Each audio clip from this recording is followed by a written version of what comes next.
Bismillahirrahmanirrahim. Alhamdulillahi rabbil alamin wassalatu wassalamu ala rasuli rabbil alamin nabiyyina wa habibina wa qudwatina Muhammad ibn Abdullah wa ala alihi wa sahbihi wa man walah, amma ba'd. Alhamdulillah, kita syukur kepada Allah Azza wa Jalla kerana pada hari ini 6 hari bulan 7 2020 disebut dengan nama PKPP setelah kita direhatkan lebih kurang 3 bulan, perintah berkurung kerana penyakit yang melanda ni, COVID-19.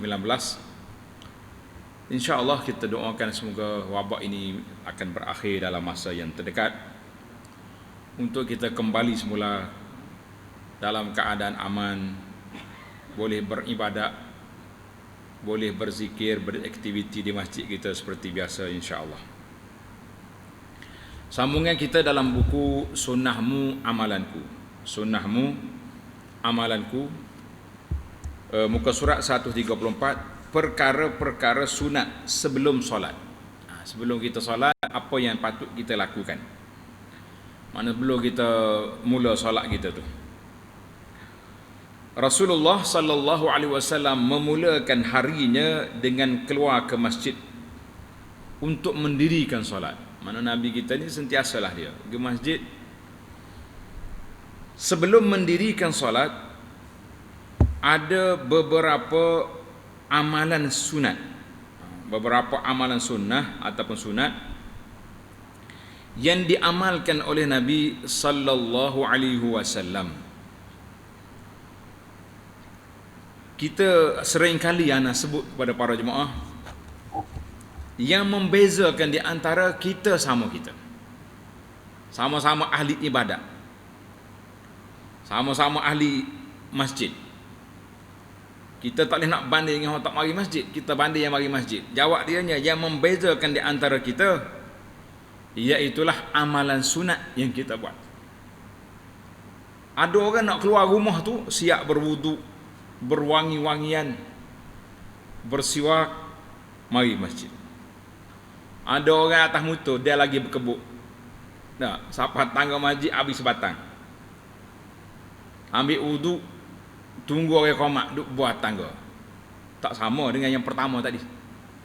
Dengan persiapan awal mari masuk masjid, tahiyatul masjid, tunggu solat, masya-Allah tabarakallah. Maka tuan-tuan kena tanda perbezaan yang ketara di antara sama-sama kita tengok penghayatan seseorang itu kepada amalan sunat dia. Kalau kata amalan wajib, sama-sama pergi masjid dah, sama-sama solat berjamaah dah.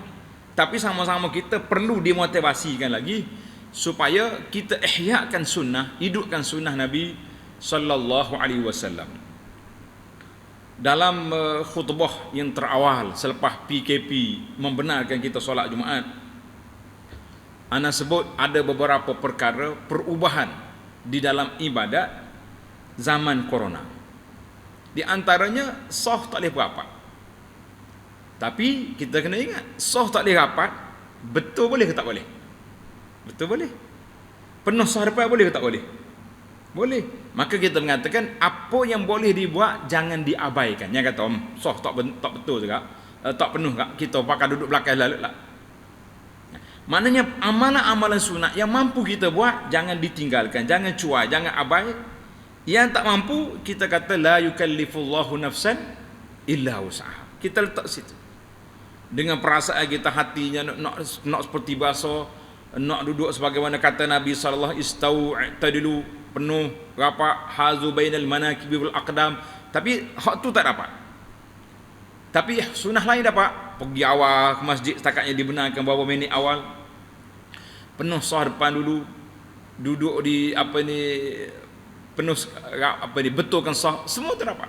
Kita mengatakan itu sunnah. Maka amatlah elok bagi setiap orang yang bersolat untuk berusaha menjaga amalan-amalan sunat yang dianjurkan itu.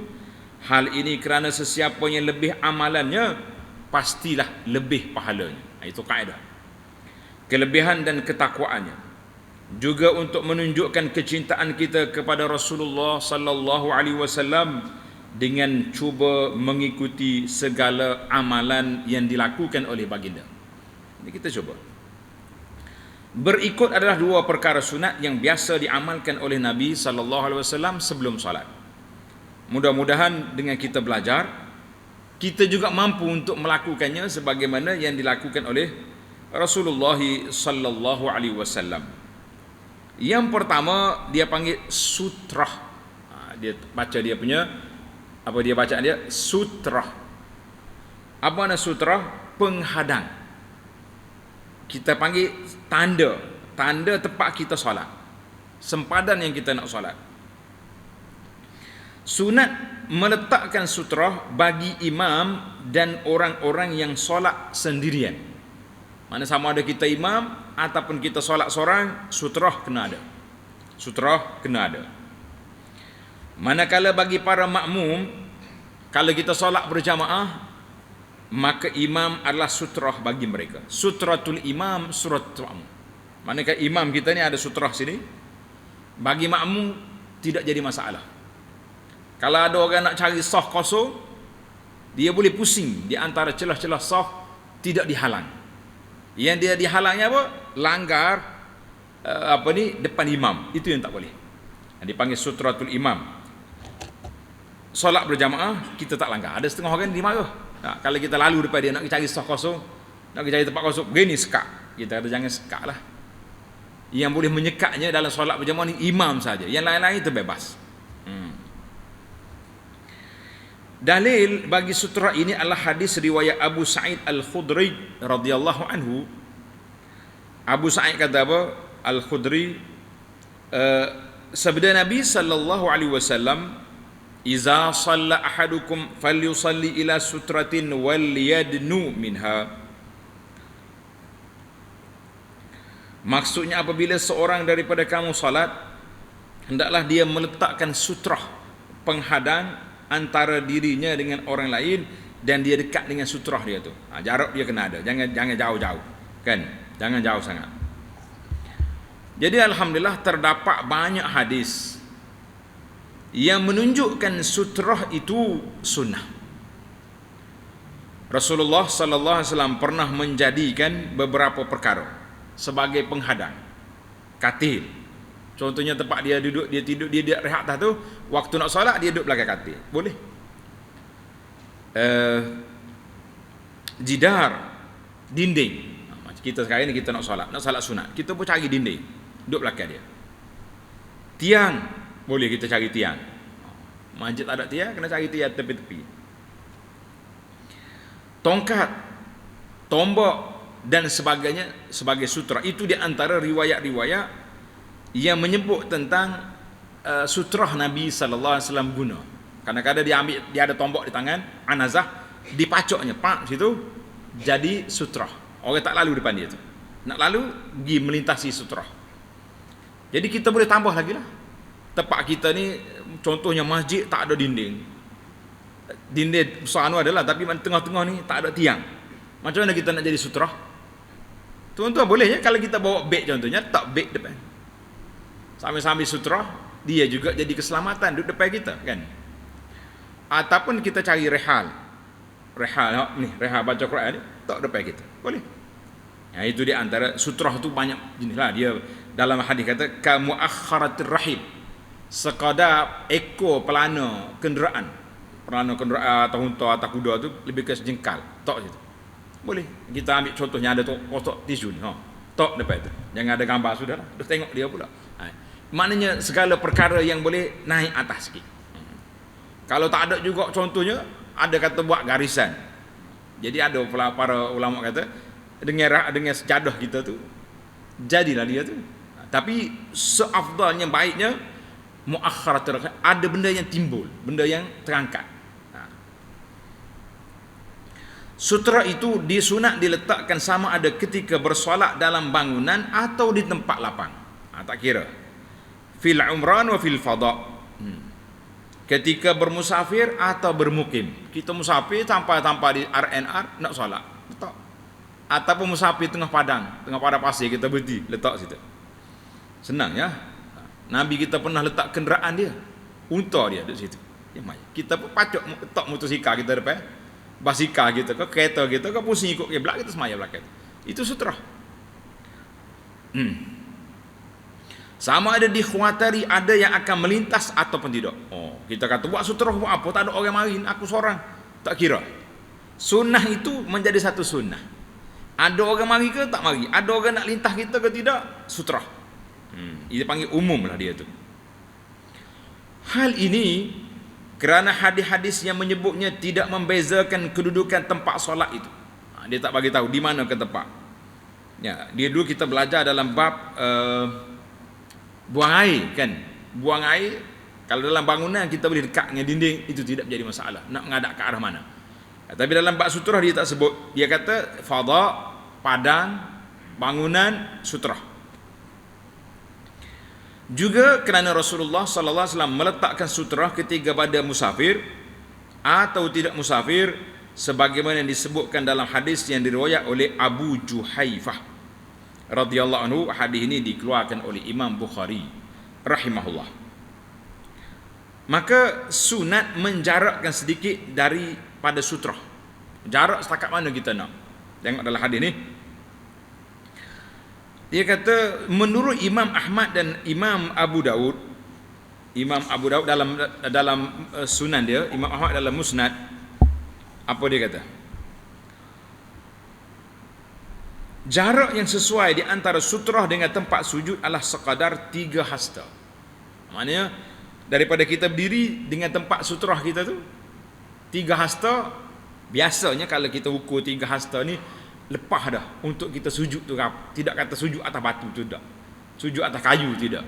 3 hasta. Kecuali orang ni panjang sangat. Tu kena naik sikit lah. Kena ukuran. Ukuran biasa kita ni 3 hasta.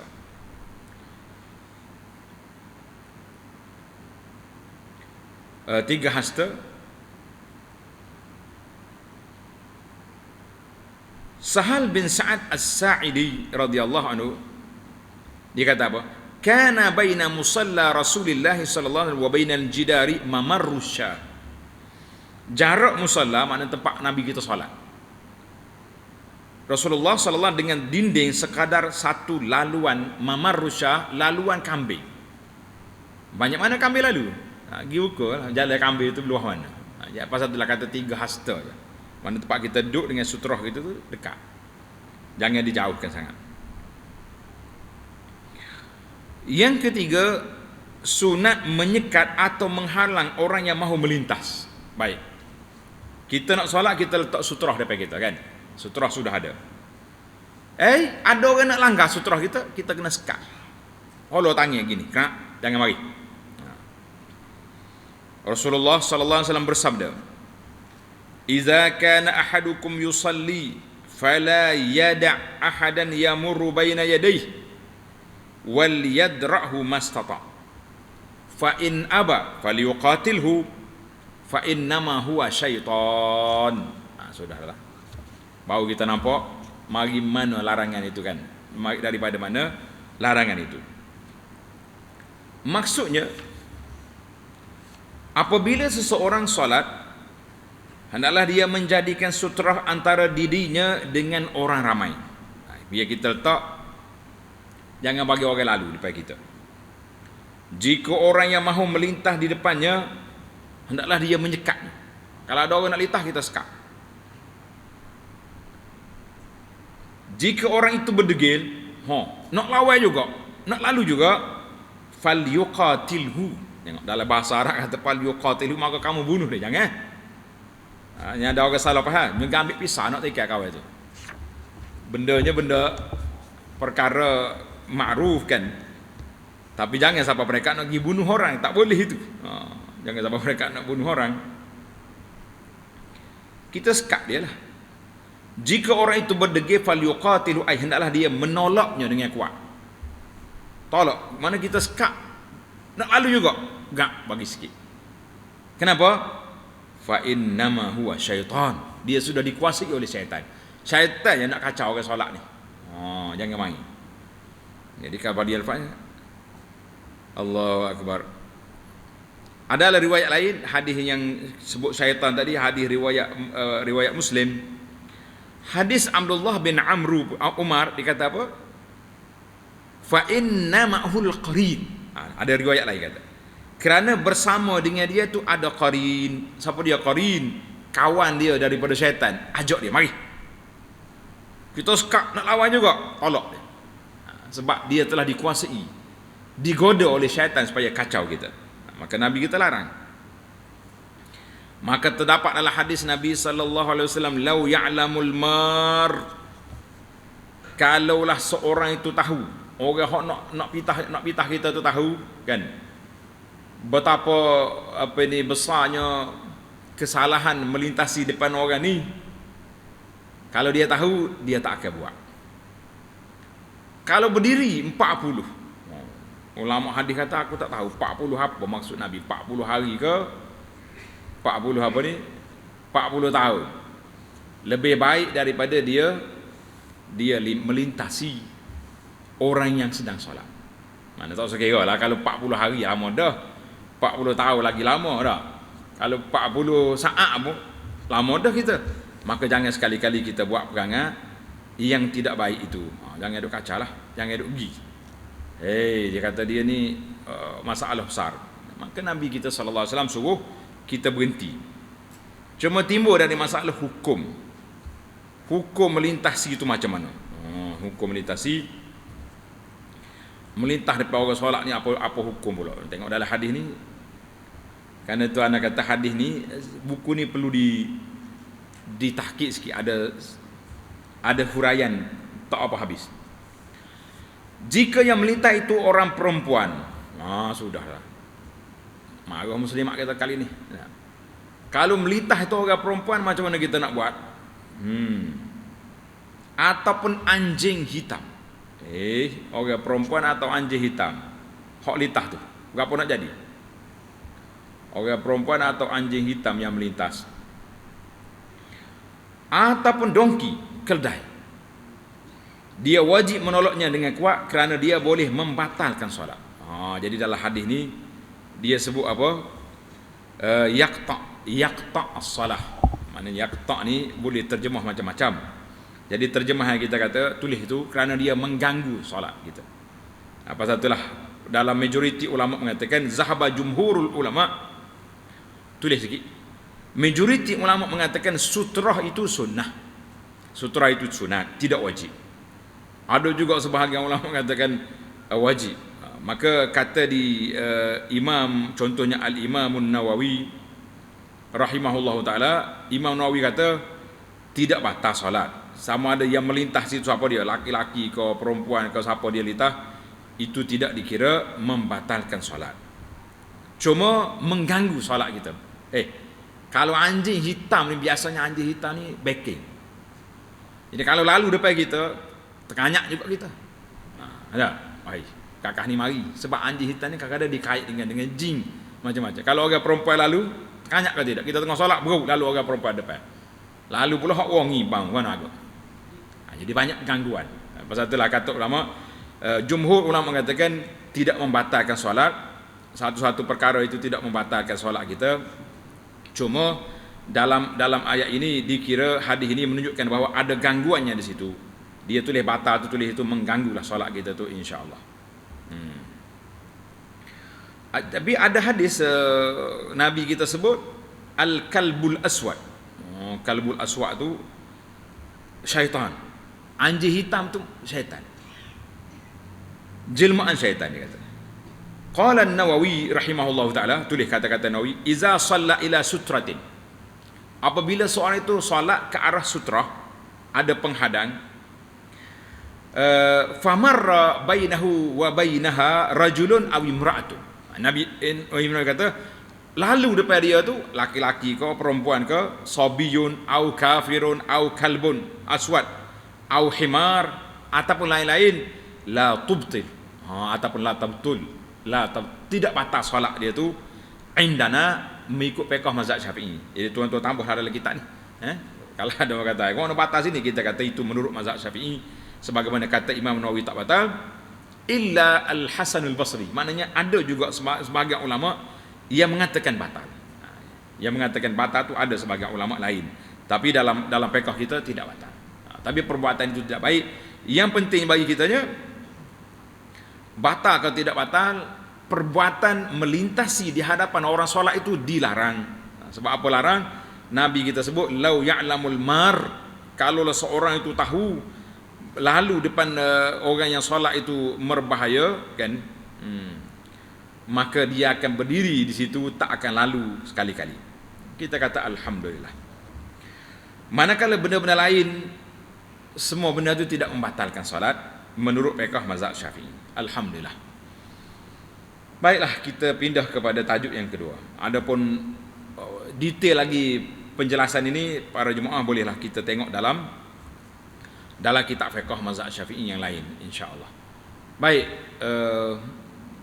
maka dengan ini apa yang patut kita perbesarkan di sini para jemaah sekalian, iaitulah menghidupkan sunnah sutrah. Sutrah tu kena. Bila kadang-kadang masyarakat kita ni elok dah dia solat depan. Waktu nak solat sunat, nya bangun pergi ke belakang, duduk betul-betul tengah lalu orang.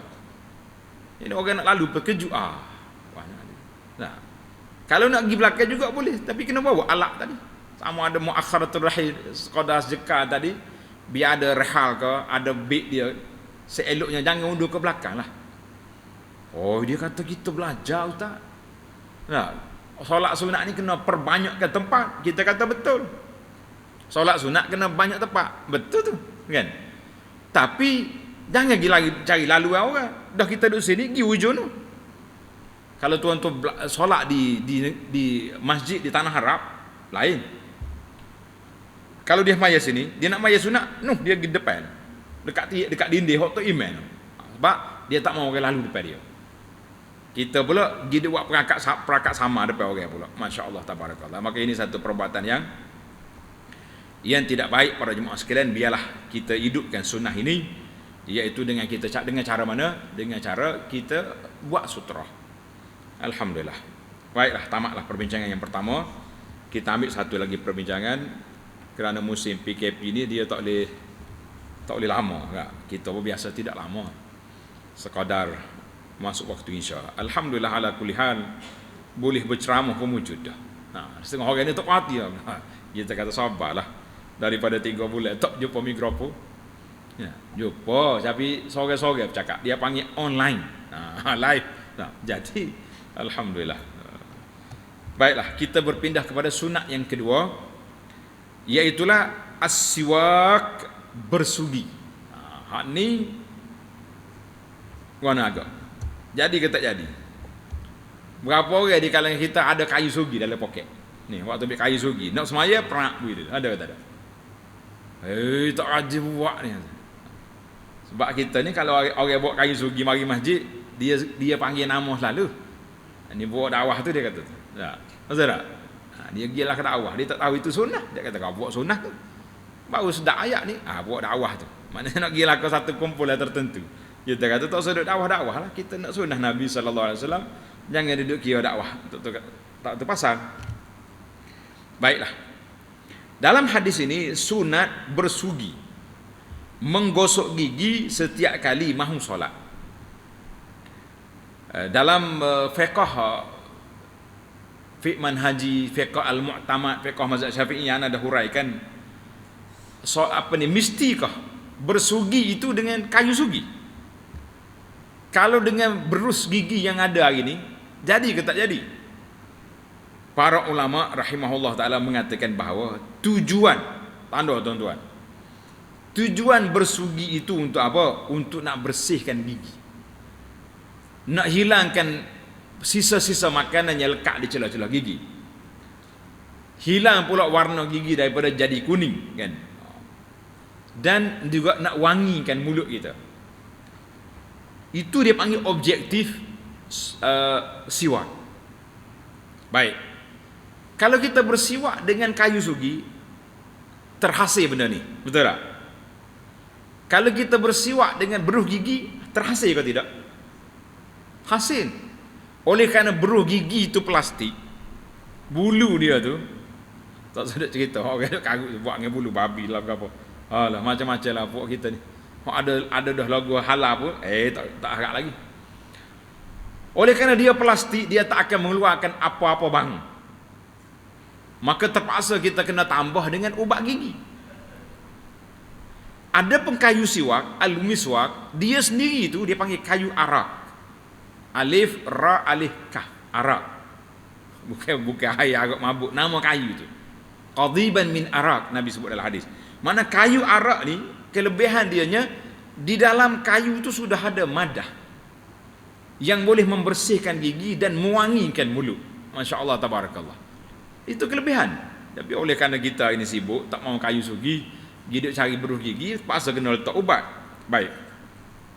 Maka setelah dibuat bandingan, kayu sugi, beruh gigi yang ada ubat, dua-duanya telah mencapai matlamat yang sama, iaitulah bersihkan mulut, hilangkan saki baki. Maka kita mengatakan beruh gigi boleh. Sama juga bila sebut al-siwak, termasuk juga beruh gigi, alhamdulillah. Cuma kelebihan siwaknya senang. Duduk dalam poket kita ya. Nak solat, prank lagi. Sudah masuk balik. Oi, dia kata cemar tak tu. Cemar poket tu air liur. Siapa kata air liur cemar? Air liur kita tidak kotor, tapi kalau sudah ludah tu tak boleh ambil balik. Ada orang berbisik. Dia kata, ustaz, kalau air liur kotor, pahak duk main tukar jaga-jaga tu lagu mana? Sedap juga bisik dia. Faham ada orang tua-tua tak? Tak payah, ni masalah juga sikit.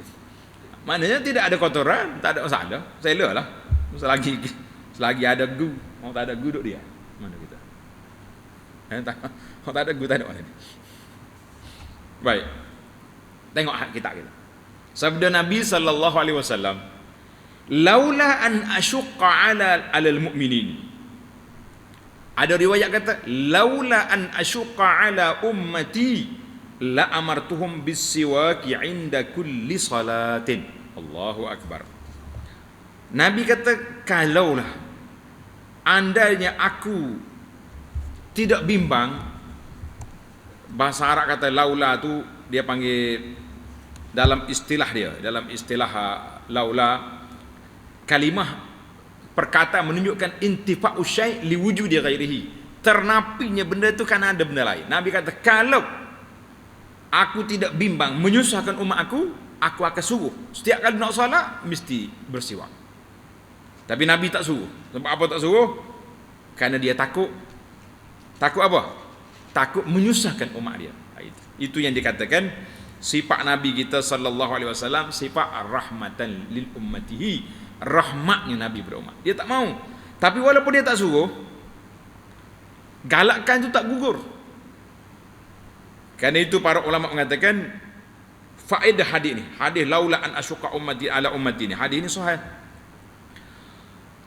Kalau aku tidak takut susah umat aku, kata di para ulama, hadis ini menunjukkan beberapa perkara. Tanda tuan-tuan. Yang pertama sekali, as-siwaku sunnatun muakkadatun. Bersiwak itu sunnah muakkad. Makna galakkan yang dituntut sangat-sangat supaya kita bersiwak.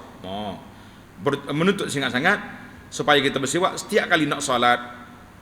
Ada riwayat lain kata, Nabi kata apa? Laula an asyqa ala ummati, kalau aku tidak bimbang susah umat aku suruh mereka bersiwak inda kulli wudu'in, setiap kali nak berwudu.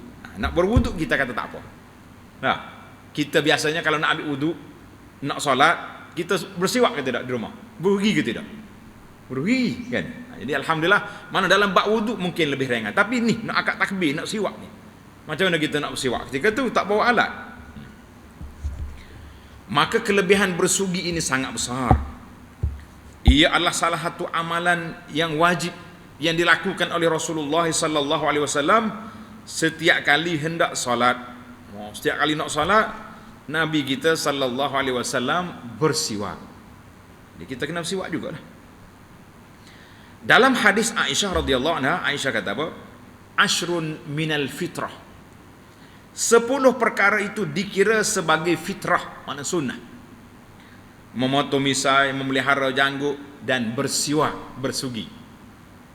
Memasukkan air ke hidung, potong kuku, basuh sendi-sendi, cabut bulu ketiak, mencukur bulu ari-ari, bersuci dengan air mana istinja, itu termasuk dalam perbuatan fitrah dia panggil, bersuci. Baik. Jadi para jemaah sekalian, kita tanda situ. Hadis siwak inda kulli salatin ini, yang pertama sekali yang kita dapat kesimpulannya, as-siwaku sunnatun muakkadah. Bersiwak itu sunat muakkad. Maknanya satu amalan yang dituntut supaya kita melakukannya dengan banyak. Hatta qala yawman li ashabi. Suatu hari Nabi kita sallallahu alaihi wasallam bersabda kepada para sahabat dia. Nabi kata apa? Aksartu alaikum fis siwak. Sahabat-sahabat semua, aku ni banyak kali pesan kepada kamu, ulang juga ayat ni supaya bersiwak. Hadis dalam Bukhari. Sebab apa? Itu menunjukkan bahawa Nabi kita sallallahu alaihi wasallam mengambil berat dalam masalah bersiwak ini supaya kita lakukannya. Maka disebut di sini inda kulli salatin, setiap kali kita nak solat biarlah kita bersiwak. Agak-agaknya setara mana nah? Tanda tuan-tuan. Qala an-Nawawi, Al-Imam an-Nawawi rahimahullah taala kata, "Idza arada an yusalli salat." Siapa dia nak solat zat taslimat, yang banyak salam. Apa dia solat banyak salam? Kat tarawih, macam solat tarawih. Solat tarawih banyak salam tak? Masjid kita ni 10 salam, kan? 10 salam 20 rakaat. Campur witir lagi 2 salam, 12 salam. Wadduha, solat duha. Berapa rakaat kita solat? 2, 4, 6, 8, dah. Sampai 12 boleh. Kita dah bincang gitu. Au sunnatiz zuhri, solat sebelum zuhur. Nak cukup kita punya projek mega 4 rakaat qabla zuhri.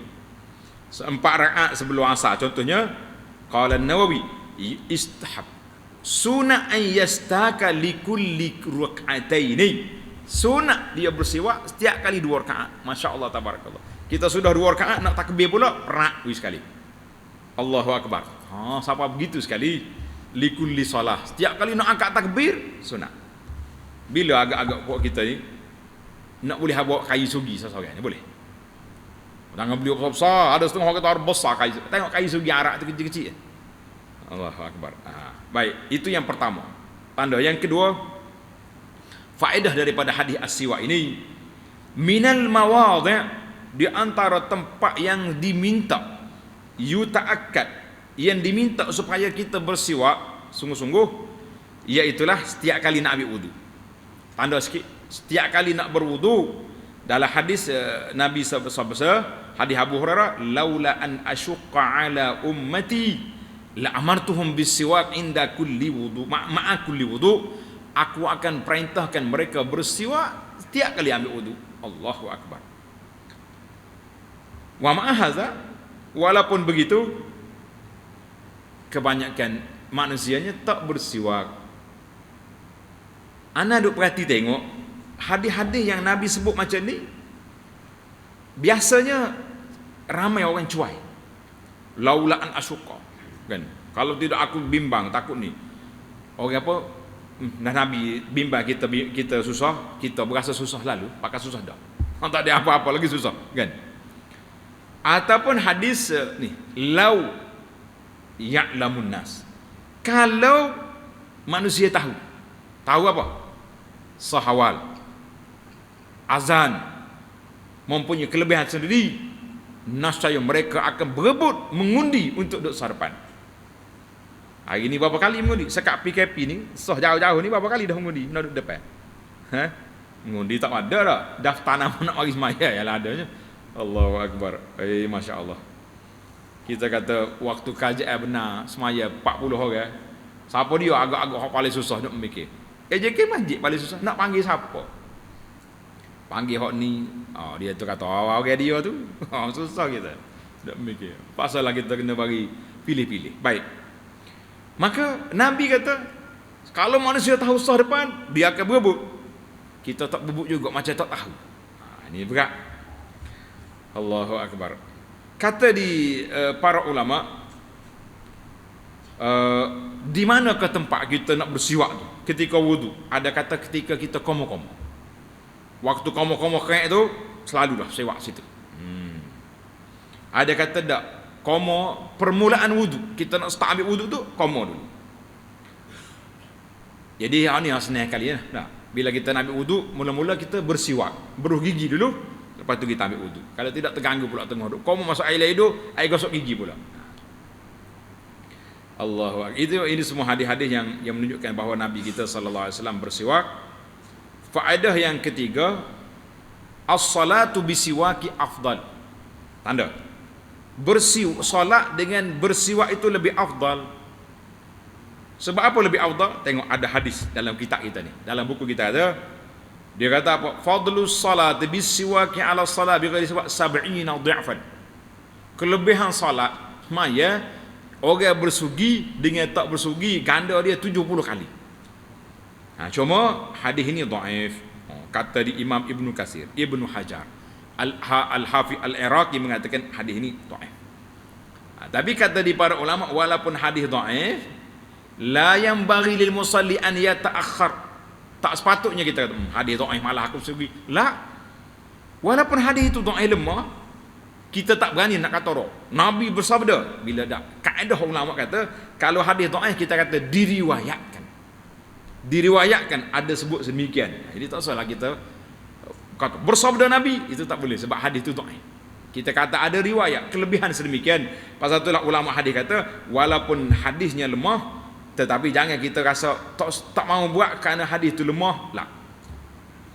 Kita kena buat sebab sunnah Nabi sallallahu alaihi wasallam sentiasa bersiwak, walaupun dia tak sebut tentang secara spesifik kelebihan berapa kali ganda. Tapi ada sunnah itu dibuat. Kalau tuan-tuan ingat lagi dulu kita bahas di sini tentang kelebihan solat selepas solat Isya. 4 rakaat. Ingat? Ada ulama mengatakan, riwayat mengatakan macam Lailatul Qadar. Kelebihan dia. Jadi ulama pertikai. Jadi kata di para ulama, yang pentingnya sunnah itu Nabi buat. Sahabat-sahabat pula beramal dengan 4 rakaat lepas Isya. Kitanya atas kita nak beramal atau beramal. Dia kata tak payah beramal lah sebab hak Lailatul Qadar tu ada ulama pertikai tentang kesahihan. Kita kata tak sudut tengok hak tu lah. Kita tengok perbuatan Nabi sallallahu alaihi wasallam. Barulah kita rasa ini sunnah. Kadang-kadang kita nak banyak satu benda, pasal itulah timbul hadis-hadis yang pelik-pelik tu. Dan timbul hadis yang pelik-pelik, maka kita mengatakan jangan sekali-kali kita lewat-lewatkan perkara yang sunnah ini walaupun hadisnya lemah. Baik. Kita pergi kepada bila qala Nawawi, tanda tuan-tuan. Berkata Imam Nawawi rahimahullah taala, inna siwak mustahabun fi jami'il awqat. Bersiwak itu sunat pada setiap waktu. Tetapi 5 waktu ini sangat-sangat dituntut. Tanda 5 waktu ini. Yang pertama, indas salah, ketika kita nak solat. Tak kira lah kita solat tu kita ambil wuduk dengan air ataupun kita bertayamum dengan debu. Yang penting siwak tak payah tayamum. Nah, dengan air liur kita ya. Satu. Allahu Akbar. Yang kedua, as-siwak indal wudu ma'a kulli wudu. Setiap kali nak berwudu, siwak. Kita ni, anda ingat dalam siri yang lepas kita telah bincang tentang kelebihan wudu. Ingat tak dalam siri yang lepas? Wudu ni jangan ambil wudu kerana nak solat je. Jangan ambil wudu kerana nak pegang Quran saja. Setiap kali kita masuk tandas, buang air, keluar tu wudu selalu. Aku tanya, kenapa wudu? Nak pergi masjid ke? Tak. Hatta termasuklah kita ambil masuk tandas kerana kita nak tidur. Ambil wudu untuk tidur. Linaum. Kan Nabi kita tidur ni ala taharah. Itu penting kita kena buat setiap masa. Tapi 5 tempat ini kata Imam Nawawi sangat-sangat mustahab. Tanda. Yang pertama tadi solat. Yang kedua ketika berwudu. Yang ketiga inda qiraatil Quran. Bila kita nak baca Quran, sugi dulu. Sebab apa tuan-tuan? Quran kalamur Rabb. Quran kalamullah. Al-Quranu kalamullah. Kita nak baca kalamullah ni biarlah mulut kita bersih. Jangan mulut kita pungah dengan benda-benda ni bila-bila makan bila baca Quran lah. Anak tambah sudah slow. Apalagi kalau sudah isap okok atau bagai pergi Quran, lagi berat. Sudah isap okok tu, gilah. Siwak dulu baru baca Quran kan. Oh, dia kata ustaz ni tak ada motivasi langsung. Macam kita ni perokok ni tak isap ni tak boleh. Baca lah, saya tak kata boleh baca. Utama sangat-sangat. Oh, kita pergi bersiwak. Yang keempat, ketika bangun dari tidur. Sebab bila kita tidur ni mulut kita duduk diam. Bila mulut duduk diam agak dia bang macam-macam dah. Jadi kita siwak. Yang kelima, ketika berubah bau mulut. Tak kira lah tidur tak tidur pun. Kalau kita duduk saja duduk diam, kita dia bang. Jadi kita siwak. Orang putih hajar kita lagu lain. Tak mau bagi mau mulut, dia suruh makan chewing gum. Makan coklat getah. Siapa sini makan coklat getah? Kita orang beriman ada cara kita, tuan-tuan. Jangan makan coklat getah. Kita berzikir, geraklah mulut. Dia duduk ngak-ngak. Kadang-kadang kita tengok pak kambing. Duduk ngak-ngak, duduk ngunyah. Kata baca berapa? Makan coklat getah. Kita kata ruginya masa kita. Kalau nak suruh gerak mulut, zikir. Subhanallah, alhamdulillah, wa la ilaha illallah, wallahu akbar. Sambil-sambil duduk tunggu orang panggil giliran nama di hospital. Sambil-sambil tunggu di mana-mana dah. Sambil-sambil tunggu traffic light. Tunggu orang perempuan masuk kedai kau contohnya. Subhanallah, duduk main cewing yang ngak-ngak berapa hijau semacam kambing gitu. Marah orang cewing ni. Saya tak kata cewing itu salah dah. Kita kata rugi bagi seorang mukmin bukan cewing dalam mulut kita tapi tasbih. Baru kita gerak mulut. Kita kata alhamdulillah. Maka para jemaah sekalian, itu jelah perbincangan kita tentang as-siwak. Maka semoga penutup kita, semoga kita termasuk dalam golongan orang yang istiqamah, beramal dengan sunnah Nabi sallallahu alaihi wasallam. Nabi kita bersiwak, kita bersiwak. Dia kata Nabi kita dengan kayu, kita dengan seberuh, tak apa. Insya-Allah. Ulama semasa mengatakan terhasil siwak itu walaupun dengan berus. Jangan duk susah kan? Macam kita belajar istinja dulu. Istinja dengan batu. Mari ulama semasa ni dengan tisu boleh juga. Tisu boleh juga. Tisu kerah, tisu tandah tu. Boleh. Selain daripada kita mendapat pahala dan keredaan Allah Azza wa Jalla, kita juga dapat menjaga kesihatan. Pasal itulah sebut dalam hadis as-siwaku matharatun lil fami. Tulis as-siwaku matharatun lil fami wa mardatun lir rabbi. Bersiwak itu membersihkan mulut dan mendapat keredaan Allah Azza wa Jalla. Kita kata alhamdulillah, dua-dua kita dapat bersih mulut lagi. Siwak mendapat keredaan Allah Azza wa Jalla. Alhamdulillah. Ada satu lagi dia kata fa innahu mardat lirrabb.